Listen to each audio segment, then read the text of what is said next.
Tip number 3, this one is something to look for. An established photographer has a developed style. This is very important because it's art and because it's a form of communication that's visual, there's no sound or anything generally, then that means that the only way for you to see it is to understand it is through a consistency of style. That also helps you know if a photographer is mature in their art form or not.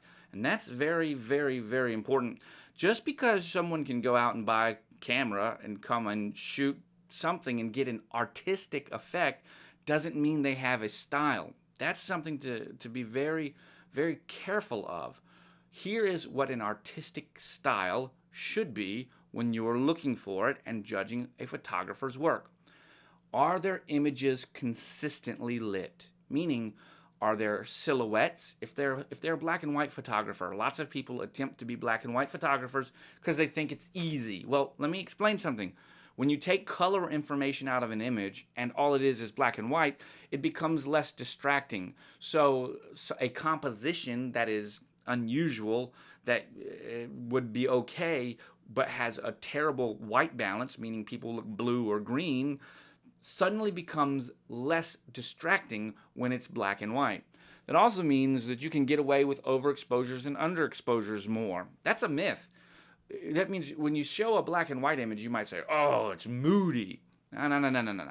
Black and white images, especially street photographers and journalistic photographers, they aren't taking terrible images that are overly dark or overly bright and overly contrasty.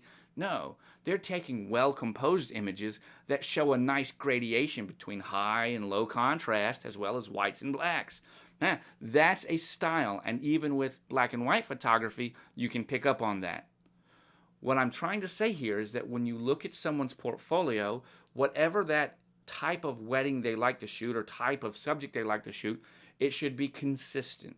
One thing I started hearing a couple years ago in my photography where I knew I was beginning to develop my vision and style is that my images look warm, soft, and bright. Those are very important things for me because I specifically try to see yellow in photos. Yellow makes warm tones. When you see photos that are overly cool or blue, it's generally because the photographers used an auto white balance, an automatic white balance for the camera, and the camera is assigning a cool value to the whites because it's easier to see a white as a cool daylight tone rather than a warm candlelit tone. Well, when you look at things as a cool daylight tone, light has a lot of blue in it outdoors, then that's why I have blue blocker shades. It blocks the blue outdoors. When you do that, you sometimes lose the yellow or the amber, which makes a beautiful image. What does that mean? That means that when I heard people saying to me, oh, we see this warm, soft image that's bright, that meant I knew I was beginning to accomplish what my photographic goal was, to create bright, to create warm and soft gradations and toned images. That's what I wanted to do. That's a look. And here's a little side tip on this one. When you look at someone's portfolio, ask them, as an educated customer, you might say something like, your images look beautiful. Do you have examples of one perfect wedding that you've shot?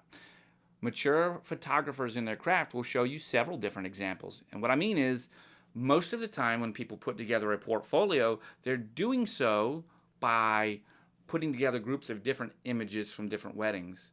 But once you become very mature in your art and you're able to grasp these things together, you will notice that you can more consistently photograph a wedding from start to finish in a way that shows your style and captures everything. It's your perfect wedding.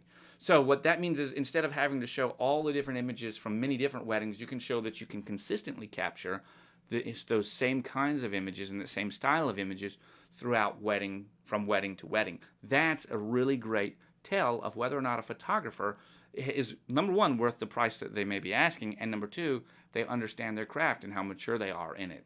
So I hope you find that one helpful.